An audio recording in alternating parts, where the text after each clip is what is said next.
voyez-vous, bien-aimés, nous avons essayé, avec le concours de l'Esprit Saint, de garder une certaine suite logique entre nos thèmes. Maintenant que nous savons qui est le Christ, maintenant que nous savons ce que nous devons dire de lui, maintenant que nous savons quelle est la puissance qui réside dans son nom, quelle est l'autorité que son nom nous confère, le pouvoir délégué, j'allais dire. Maintenant, nous pouvons marcher avec lui et voir quels en sont les tenants et les aboutissants. Que la paix de Dieu soit avec nous. Amen. Dans Genèse 5, 24,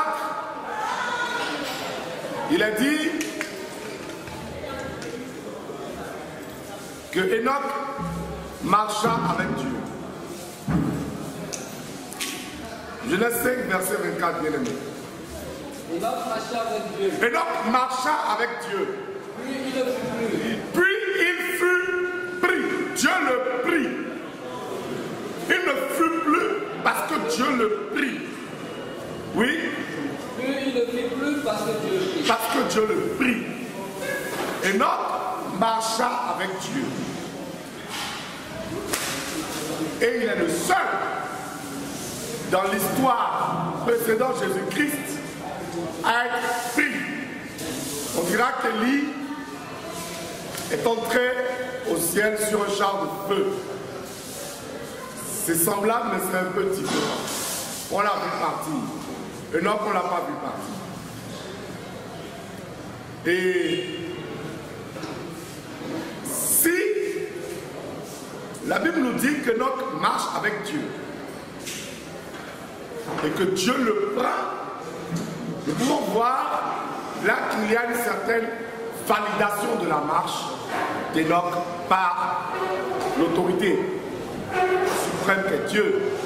Et que si Dieu ne se voyait pas dans cette marche, ne se sentait pas glorifié dans cette marche, il n'aurait pas arraché Enoch pour pouvoir le préserver de la corruption du corps, en préfiguration à l'enlèvement qui sera fait dans les derniers jours pour ceux qui, comme Enoch, auront marché avec le Seigneur. Il faudrait que ce soit clair pour nous tous, le symbolisme et la force de l'image de l'enlèvement d'Enoch. Jacques 2, le verset 23, nous parle d'Abraham. Et là, il y a une donnée intéressante également à ce niveau-là. En entrée, nous prendrons ces deux figures-là, Enoch et Abraham. Enoch marcha avec Dieu, puis il ne fut plus parce que Dieu le prit. Mais que nous dit l'Écriture au sujet d'Abraham?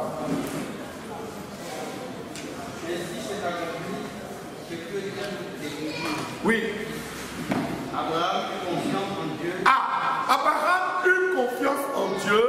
Et cela lui fut compté comme justice. Cela lui fut imputé à justice. Et il a été appelé. Et Abraham privilège un signe qui pourrait lui coûter très cher. Voici les conditions dans lesquelles nous devons marcher avec Dieu. Mais dans notre thème, nous avons précisé Jésus-Christ pour des raisons évidentes que nous allons quand même nous rappeler tout à l'heure. Avant de commencer à marcher, il faut que nous soyons convaincus que ce n'est pas bon d'être seul. Avant de marcher avec Jésus-Christ, il faut être convaincu qu'on ne doit pas marcher seul. C'est le principe de base. Si ce n'est pas clair pour toi que tu dois marcher avec quelqu'un, pourquoi est-ce que tu marches avec Jésus? Pourquoi marcher avec Jésus si je peux marcher seul? Voyons la chose au plan humain. Ecclésiaste 4. Lisons à partir du verset 9. Dieu valent mieux qu'un. Deux personnes, déjà entre nous là, valent mieux qu'une seule personne. Pourquoi? Parce qu'ils retirent un bon salaire de leur travail. Parce qu'ils retirent un bon salaire de leur travail. Car s'ils tombent, l'un pourra relever son compagnon. Alors ce n'est pas toi qui relèveras Christ, mais c'est Christ qui te relèvera. Marche. Mais malheur à celui qui est seul. Mais malheur, dit la parole, à celui qui est tout seul et qui tombe sans avoir Jésus-Christ pour le relever. Sans avoir un second pour le relever. Sans avoir Jésus-Christ dans sa vie pour le relever.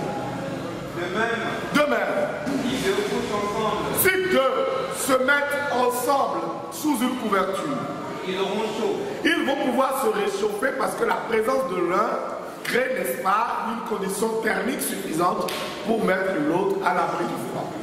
Celui qui est seul. Mais celui qui est tout seul, comment pourra-t-il se réchauffer? Et si quelqu'un est plus fort? Et si quelqu'un est plus fort? Un seul. Les deux pourront résister face à une guerre, face à un défi, face à une difficulté. Et David disait, avec Dieu, nous ferons des exploits. Marchons. Et la corde à 3 fils. La corde à 3 fils ne rompt pas. La sagesse qu'on dit à ton fils. La corde à 3 fils ne se rompt pas facilement. Et donc, si nous lisons bien ce texte, Amos 3.3, nous avons la conviction que nous ne pouvons pas marcher seuls. Et que nous avons besoin de marcher avec Jésus-Christ. Mais avant de choisir avec qui on marche, nous avons envie de marcher avec Jésus-Christ, c'est devenu un phénomène de mode. C'est devenu, ah Jésus, c'est Jésus la solution. Jésus est le number one. Sans aucune conviction intérieure.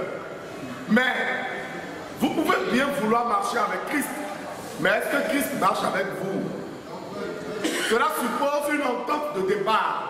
Cela suppose un accord. Cela suppose une convention. Amos 3, le verset 2. Deux hommes marchent-ils ensemble? Est-ce que c'est possible que vous voyez dans la rue, dans la vie, dans une communion, dans une association, deux hommes qui sont ensemble et qui n'ont pas décidé d'être ensemble et de marcher ensemble, sans être convenus? Il faut écouter le prédicateur. Vous ne m'écoutez pas, vous me marchez dessus. Hein? Sans être convenus. Il faut marcher avec moi, il ne faut pas marcher sur moi. Oui, on y va. Le lion rougit-il dans la forêt? Merci. Deux hommes marchent-ils sans être convenus? Est-ce que deux personnes, vous en avez vu dans la rue, qui marchent, qui discutent, et ils n'ont pas décidé de le faire, ils ne se connaissent ni d'Adam ni d'Ève, et tous les matins, deux inconnus se mettent ensemble et décident de faire la route ensemble. Vous rencontrez une femme, vous ne la connaissez ni d'Adam ni d'Ève, pas d'histoire, pas de rencontre de sa famille, pas de projet, vous la connaissez, elle tombe enceinte, vous la mariez et vous êtes heureux, tout va bien. Ce n'est pas possible. Et si dans nos relations humaines, nous ne le faisons pas, ce n'est pas dans notre relation avec Christ que nous n'allons pas le faire. Et donc, il est important que nous puissions connaître qui est Christ avant de pouvoir marcher avec lui. C'est ce que nous avons essayé de faire ces 2 dernières semaines et que je vous invite à faire davantage. Et convenir de marcher avec Christ va au-delà de la connaissance de l'homme, va au-delà de la connaissance du personnage, va au-delà de la connaissance de Dieu. Il faut que vous en parliez souvent. Il faut que vous fassiez des feedbacks sur votre marche. Qu'il y ait un rapport de communion où vous vous parlez. Vous vous asseyez, vous dites Seigneur Jésus-Christ, à cette étape de la marche, où en sommes-nous? Quel est le prochain carrefour? Par quelle rue je dois prendre? Il faut que je bifurque sur quel côté?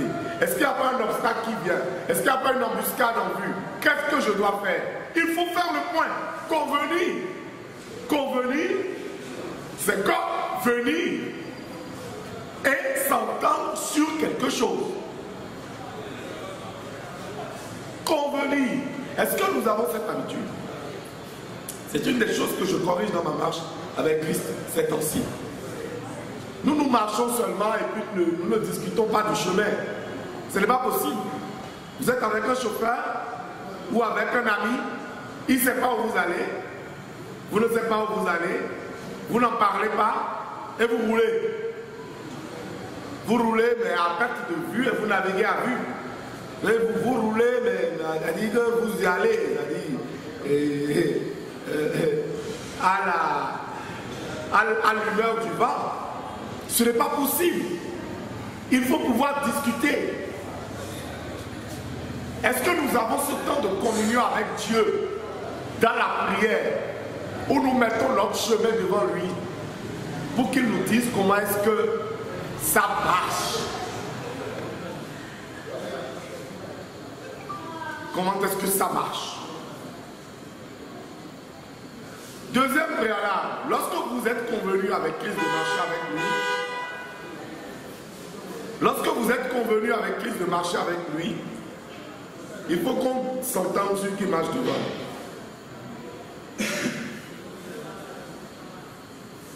Jean 10, le verset 4. Il faut qu'on s'entende sur qui marche devant.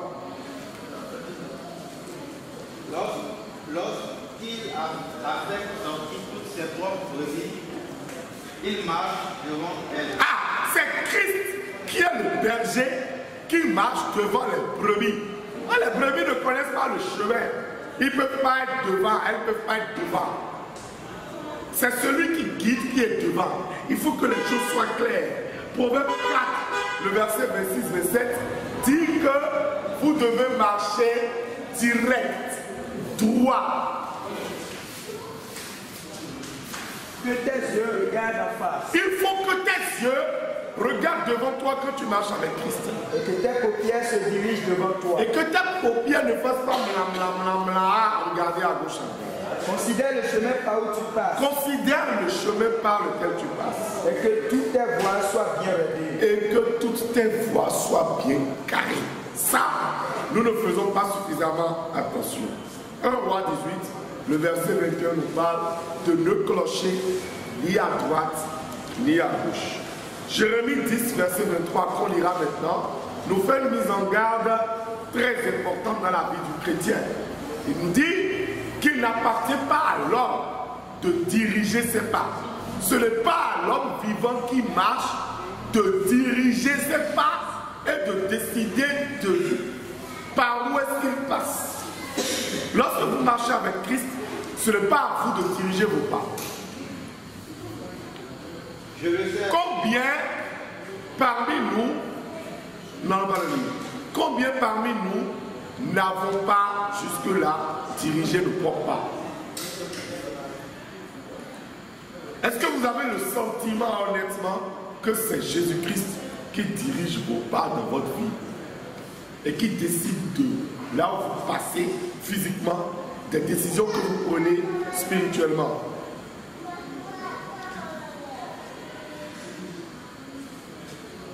Est-ce que c'est Christ qui dirige vos pas? On a dit que c'est lui qui marche devant. Mais non seulement il marche devant, c'est à lui de soulever votre pied et de le mettre 1 mètre plus loin. De le soulever, de le mettre. Ce n'est pas à vous de diriger vos pas. Pourquoi tu ne peux pas diriger tes pas? Jean 14. Parce que tu ne sais pas où tu vas. Tu ne connais pas le chemin. Le verset 6 dira: je suis le chemin, la vérité, la vie. C'est Christ qui est le chemin. Et avant d'arriver là, l'histoire est intéressante. J'en ai parlé aujourd'hui avec un frère. Nous disons souvent ce texte, mais le contexte est fabuleux. Quand on lit Jean 14, le verset 1, nous allons laisser la sœur lire pour prendre, n'est-ce pas, la bonne part qui ne lui sera point ôtée. Que votre cœur ne se trouble point. Croyez en Dieu. Croyez en Dieu, dit Jésus-Christ. Et croyez en moi, les deux, c'est important. Il y a plusieurs demeures dans la maison. Il y a plusieurs demeures dans la maison de mon Père. Là, il fixe la destination de votre marche. Dans ce texte est fixée la destination. L'ultime séjour. Le point d'arrivée, Paul dira de la course. Le lieu d'arrivée et le prix de la course en même temps. Ce sont les demeures, et il y en a plusieurs. Parce que vous savez, que vous convenez avec moi que là où se trouve Dieu le Père, ça ne peut pas être la même demeure que vous. Donc il y a plusieurs demeures. Oui. Si cela n'était pas, Si ce n'était pas le cas, je vous l'aurais dit. bon, s'il vous plaît, prenons cette petite phrase. Et je voudrais faire une parenthèse pour tous les hérétiques et tous ceux qui vivent d'élucubrations intellectuelles inutiles dans cette église. Si cela n'était pas, je vous l'aurais dit. Il n'y a rien qui soit nécessaire pour nous et que Christ n'ait pas de façon exhaustive et définitive dit. Il a tout dit. Et s'il y a quelque chose que nous devons savoir, ben il a dit. Il dit si cela n'était le cas, je vous l'aurais dit. Il a dit ce qui est et il a dit ce qui n'est pas. Il a résumé tout ce que nous avons besoin de savoir. Je n'interrogerai pas un cuveur de caniveau pour confirmer la parole de mon père qui est chef d'État. Ce n'est pas possible. Ce n'est pas l'agent d'entretien qui, Ajax aidant, fait scintiller les murs de la maison de mon père qui est chef d'État. Ce n'est pas l'agent d'entretien de me parler de la vision du chef d'État pour son pays. Ce n'est pas des hommes perturbés à la surface du globe qui ont rencontré des entités inférieures au coin reculé de l'espace de me dire quelle est la vision de Dieu sur l'univers qu'il a créé. Ils n'ont pas les éléments pour se prononcer. Christ a dit, et c'est une révélation, si cela n'était pas, je vous l'aurais dit. Si vous avez besoin de savoir quelque chose, c'est à Christ qu'il faut demander. Pierre dira, tu sais toutes choses. Tu sais toutes choses. Tu sais toutes choses. Tu sais toutes choses. Marche. Je vais vous préparer une place. Je vais vous préparer une place. Et lorsque je m'en serai allé, Et quand je serai allé là-bas, et que je vous aurai préparé une place, et quand je vous aurai préparé une place, je reviendrai. je reviendrai. Et je vous prendrai. Et je vous prendrai avec moi. Afin que là où je suis, Afin que là, le chemin vient maintenant. Afin que là où je suis, moi, la destination, vous y soyez aussi. que vous y soyez aussi. Alors si vous, votre marche avec Christ n'a pas pour destination d'être là où Christ est, changez de partenaire.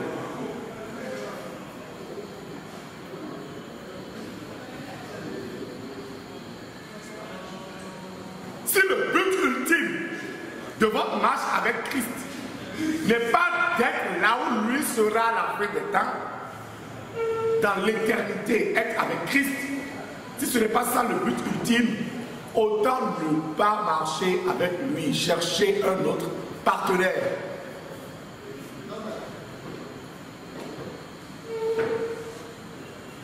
Oui.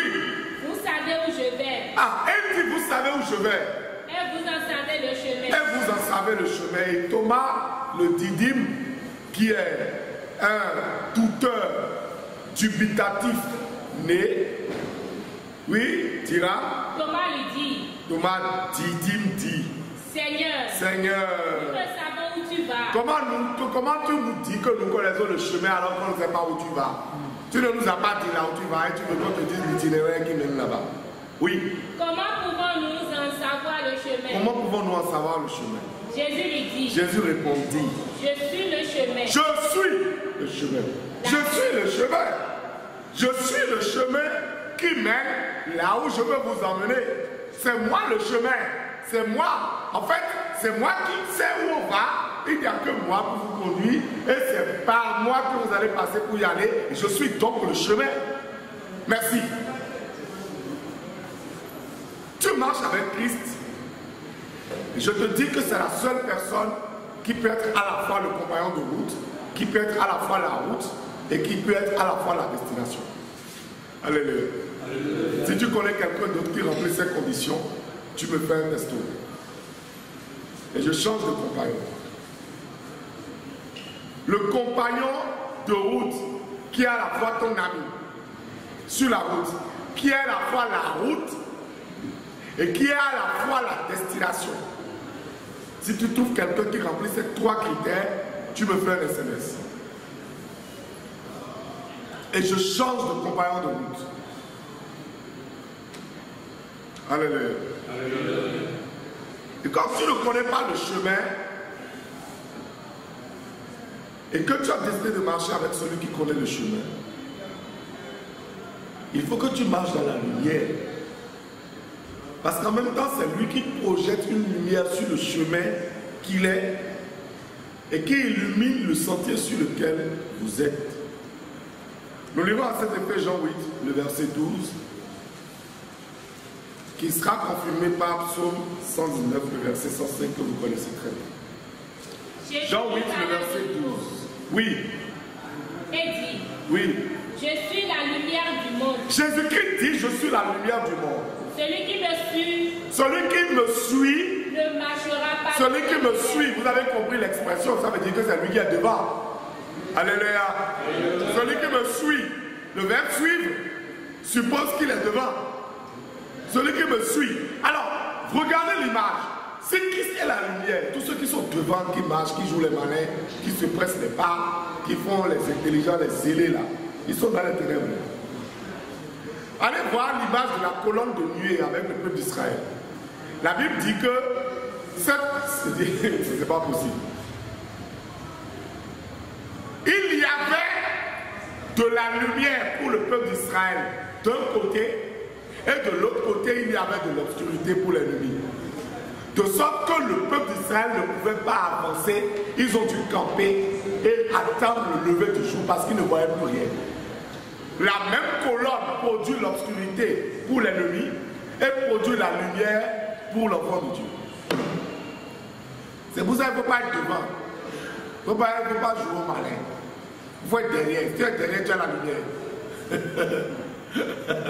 En fait, regardez cette lumière qui est vers moi. Si vous êtes devant et vous marchez, vous ne verrez rien. Il faut être derrière pour avoir la projection. Les réalos savent de quoi nous parlons. Il faut être dans le champ. Vous n'êtes pas dans le champ, vous n'êtes pas couvert. Vous êtes hors du champ, on ne vous connaît pas. Oui. Mais il aura la lumière de la vie. Il aura la lumière de la vie. Il ne marchera point dans les ténèbres. Et cette lumière nous est expliquée, parce qu'après, ça peut paraître mystique, ésotérique, philosophique, théologiquement très élevé, de dire comment Jésus-Christ est la lumière. Bon, ce n'est quand même pas Edison qui a trouvé ça. Einstein encore moins. Mais comment est-ce que Christ est la lumière? Bon, quand on dit ça, il y en a qui prennent ça pour une parole trop difficile à comprendre. La lumière, c'est la parole. Lorsque vous rencontrez une vérité, vous dites, ah, je viens d'avoir une lumière. Vous voyez ceux qui font les caricatures, ils dessinent une petite lampe à proximité du cerveau pour dire, tac, il y a quelque chose qui se projette. Il y a quelque chose qui scintille désormais. Et donc c'est ce que l'information, la formation et la transformation de la parole de Dieu qui projette une lumière dans votre vie parce que vous savez désormais quoi faire. 119, le verset 105. La parole est une lampe à mes pieds et une lumière sur mon chemin. Oui, ta parole est une... Bon, vous savez, une lumière sur nos sentiers, c'est elle qui illumine notre chemin. Comment le jeune homme prendra-t-il plus son sentier? En se dirigeant d'après ta parole. S'il n'y a pas d'autre solution. Ce sont les Saintes Écritures qui nous rendent sages à salut, qui nous permettent d'être corrigés, d'être édifiés, d'être formés et propres à toute bonne œuvre.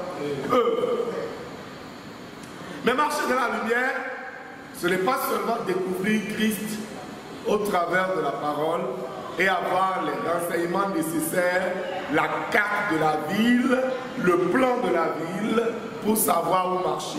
Ça va au-delà. Il s'agit d'une vie de vertu. 1 Jean 1, le verset 7. Marcher avec Christ, c'est marcher en plein jour. Colossiens 1, le verset 10. Lisons 1 Jean 1, le verset 7. Mais si nous marchons dans la lumière, Si nous marchons dans la lumière, comme il est lui-même dans la lumière, comme Christ est lui-même lumière et dans la lumière, nous sommes mutuellement en communion. ah, ce n'est qu'à cette condition que nous sommes mutuellement en communion avec Christ. Colossiens 1, le verset 10. Pour marcher d'une manière digne du Seigneur Marcher d'une manière digne du Seigneur et lui être entièrement agréable, et lui être entièrement agréable, portant des fruits en toutes sortes de bonnes en portant du fruit. C'est là le secret. En portant du fruit. Le fruit est clairement explicité en Galates 5:22. Et quand vous n'avez pas porté du fruit, cela veut dire que la marche est infructueuse. Fructus du latin, c'est le fruit. Quand on dit fructueuse, cela veut dire que ça porte du fruit. Une marche infructueuse n'a pas porté du fruit. Et le fruit de l'esprit dont on parle, ce sont des éléments que nous avons du mal à retrouver. On va le relire une fois pour qu'on comprenne. Il n'y a pas de marche avec Christ sans génération, production de fruits. 5:22. Mais le fruit de l'esprit, Mais le fruit de l'esprit, c'est l'amour, c'est la joie, joie, la paix, la paix, la patience, la patience, la bonté, la bonté. Est-ce que tu es bon envers ton épouse, tes enfants, tes proches, tes employés, tes voisins, les frères de l'église, tes choristes, ton patron? Est-ce que tu es bon? Est-ce que tu fais ce qui est bien envers eux? Oui. la bénignité, La bénignité. La bénignité, c'est la capacité à dire que rien n'est suffisamment grave pour qu'on en fasse un problème. Est-ce que ça existe encore? Est-ce que ça existe déjà chez toi? La bénignité, on devrait faire un enseignement entier là-dessus. La bénignité a rapport avec ce que les communicologues appellent les perceptions. Comment vous regardez les choses qui arrivent? C'est votre regard, le regard que vous portez sur les choses qui vous permettent d'amortir le choc. La bénignité. Marchons. la fidélité, La fidélité, denrée plutôt rare au XXIe siècle. La fidélité dans les affaires, on te tourne le doigt à moins de quelqu'un. La fidélité en foyer, la fidélité en amitié, la fidélité à soi-même, à ses propres engagements sur la durée. J'ai dit je ferai ci, je ferai ci, je ferai ça. La fidélité. Oui. la douceur, La douceur, ça c'est quasi inexistant. La douceur. La douceur. C'est ça qui montre celui avec qui vous marchez.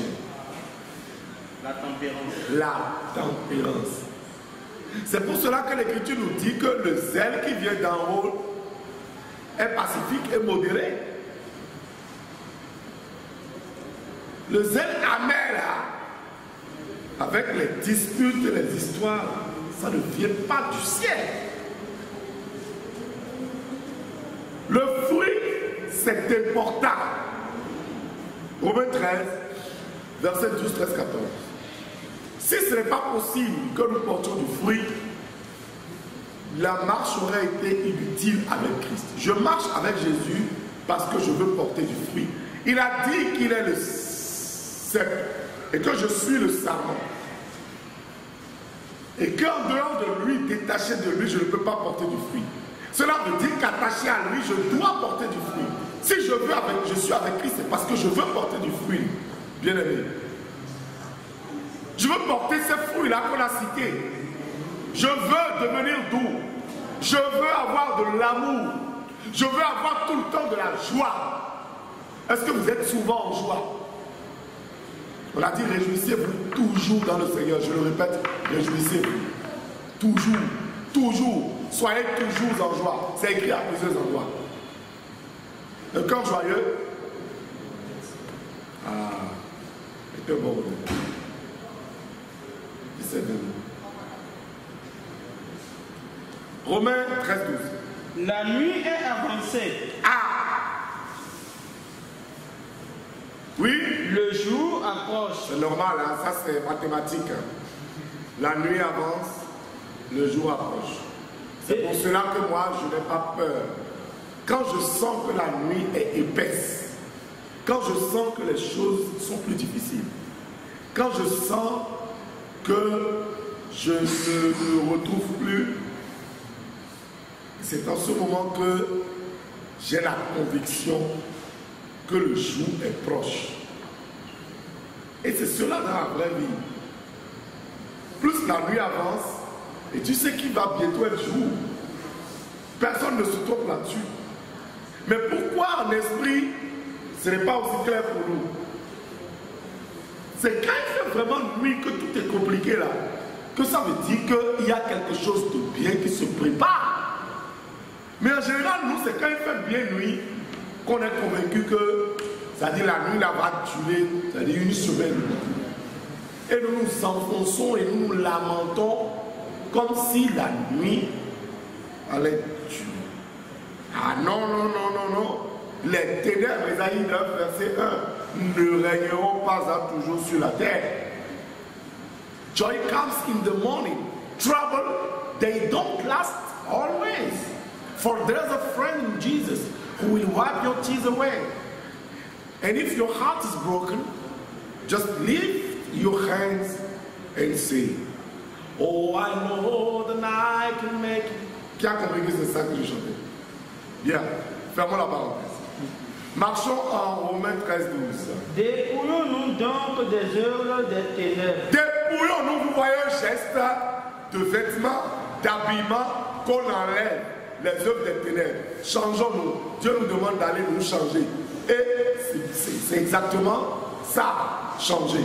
Changer, c'est se changer. On pourrait en faire un thème. Changer, c'est se changer. Enlève les habits et porte-en d'autres. Marchons. Et revêtons les armes de la lumière. Et revêtons les armes de la lumière. Marchons honnêtement comme en plein jour. En plein jour. Marcher comme en plein jour. Marcher avec Christ, c'est marcher en plein jour. De sorte que si à tout moment, c'est un témoignage que nous disons comme nous-mêmes, si à tout moment on prend un élément de ta marche et qu'on le met au grand jour, tu ne devrais pas pouvoir en rougir. Comme ce bonhomme qui meurt, qui est chrétien céleste, et on retrouve des ossements d'hommes, on retrouve des histoires dans son sanctuaire. Ça, le jour où ça sort, tu n'es pas content. Tu ne marches pas honnêtement en plein jour. À tout moment, si on sort un détail de ta vie, est-ce que tu peux en être fier? Nous devons y travailler. Nous sommes tous concernés. Y compris les choses bien cachées, comme la masturbation. Y compris les choses bien cachées, comme l'homosexualité. Y compris les choses bien cachées, comme les Johnny Cus que vous faites, les petits vols bien cachés là.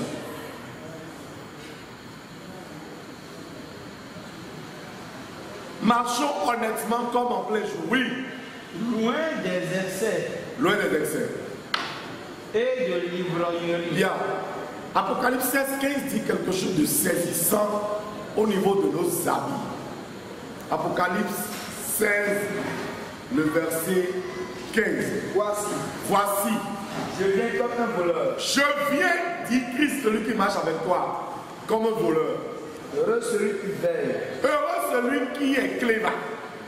et qui garde ses vêtements, Et qui garde ses vêtements. afin qu'il ne marche pas nu. Ah, donc quelle possibilité de marcher nu? Je marche avec Jésus, mais je ne dois pas marcher nu. Oui. Et qu'on ne voit pas sa honte. Et qu'on ne voit pas sa nudité et donc sa honte. Galates 5, le verset 2 abonde dans le même sens. Voici, moi Paul, je vous dis que si vous vous faites circoncis, Christ ne vous servira de rien.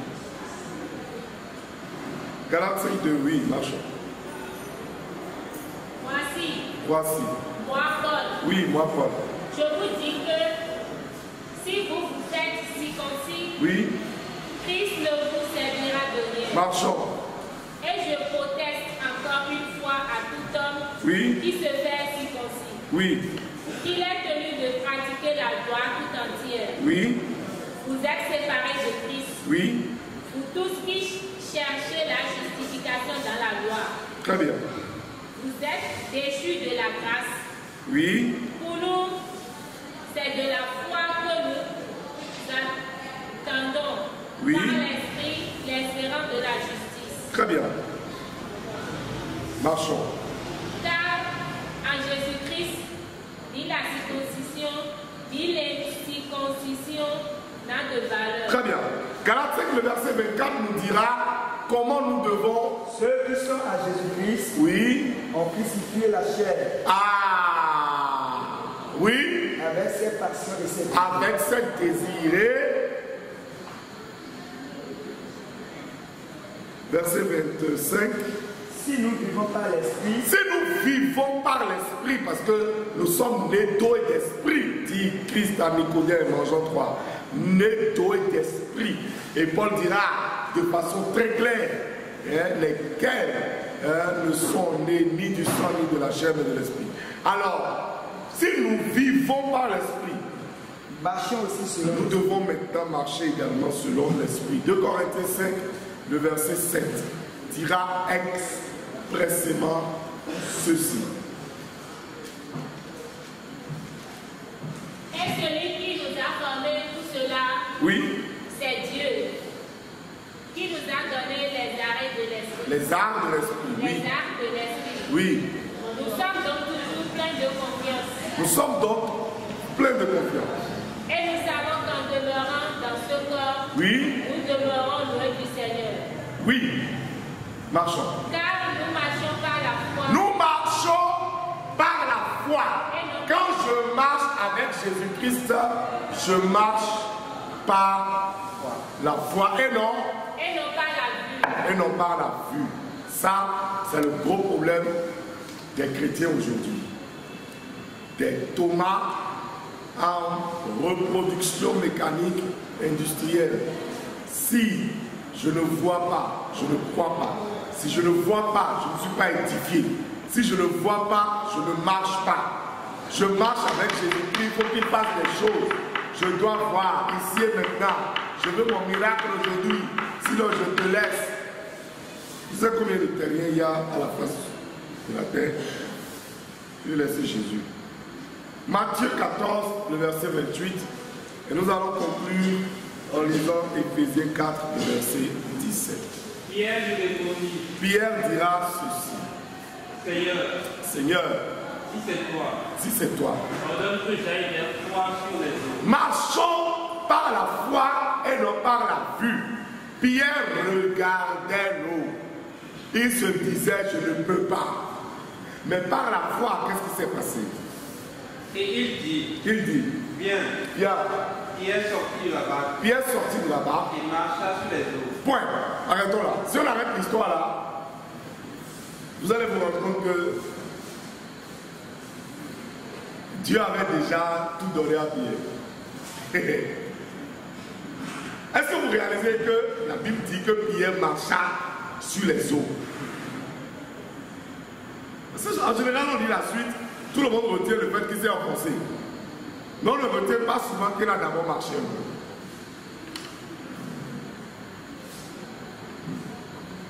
Et ça, c'est le symbole le plus élevé, je trouve, de votre capacité à dominer les choses qui vous dépassent. Marcher sur l'eau.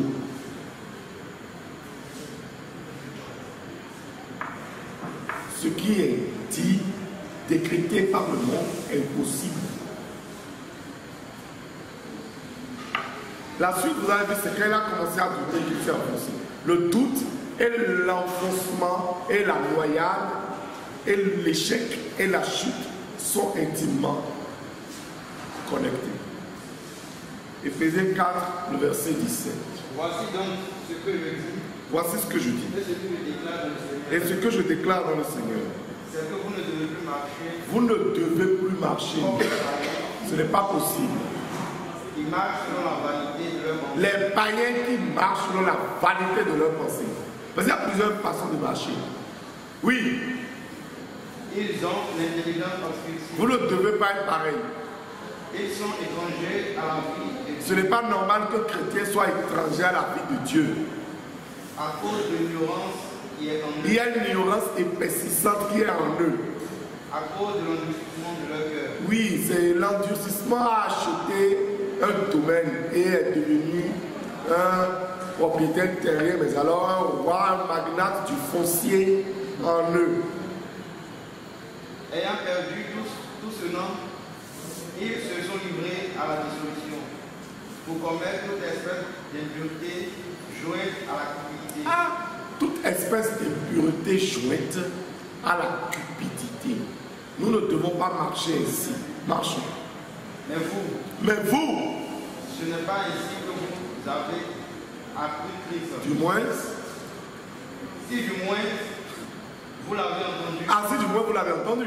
Et si, conformément à la vérité qui est en Jésus, Et si conformément à la vérité qui est en Jésus-Christ, c'est en lui que vous avez été instruits. c'est en lui que vous avez été instruits. À vous dépouiller. À vous dépouiller, ça revient. Eu égard à votre vie passée. À votre vie passée, Du vieil homme du vieil homme qui se corrompt qui se corrompt par les convoitises de, trompeuses, trompeuses de la chair. à être renouvelé Renouvelez maintenant dans l'esprit de votre intelligence et à revêtir l'homme et à revêtir, enlever, porter, ça revient. créé selon Dieu L'homme nouveau créé selon Dieu dans une justice et et une sainteté une sainteté que produit la vérité. que produit la vérité. C'est pourquoi Renoncez au mensonge et que chacun de vous parle selon la vérité. Parle selon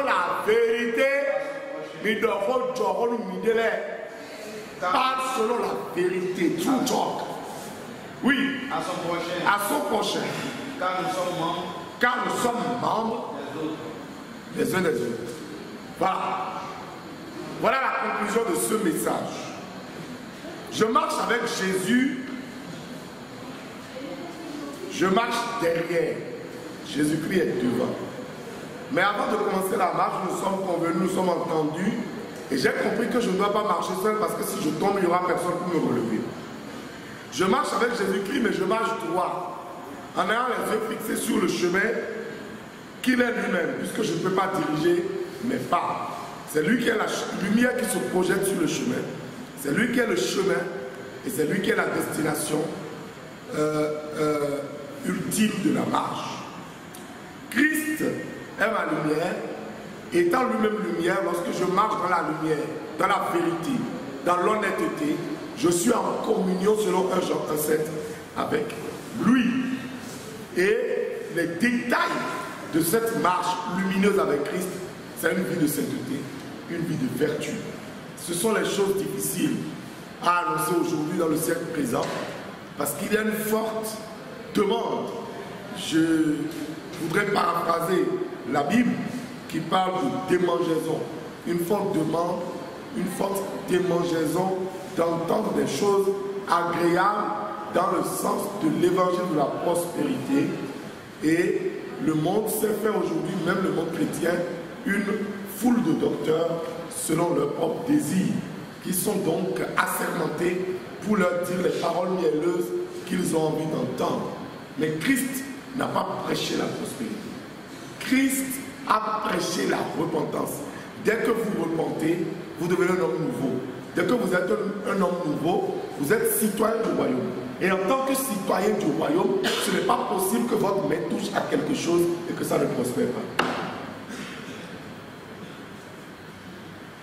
La prospérité selon Dieu passe par la nouvelle naissance.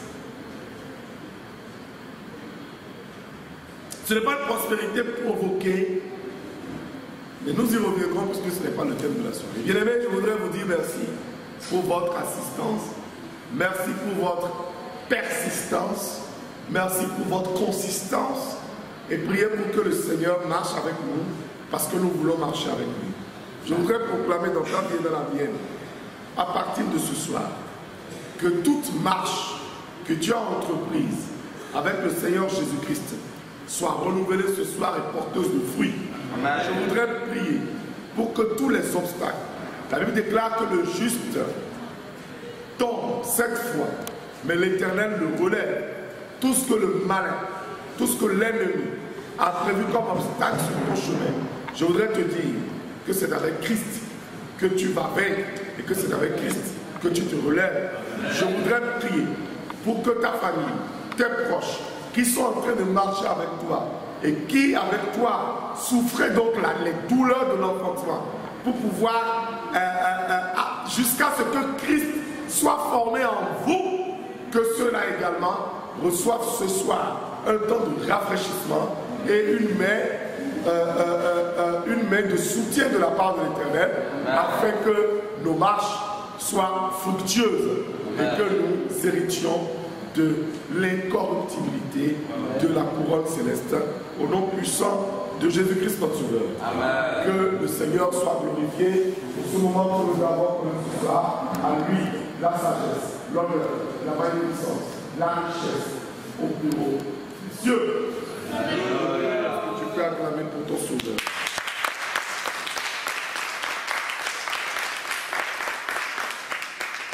Bien-aimé, as-tu une question ou un apport à faire? Oui. Moi, j'ai 2 questions. La première. Quand j'ai lu, c'est ma première question. Comment faire pour ne pas douter?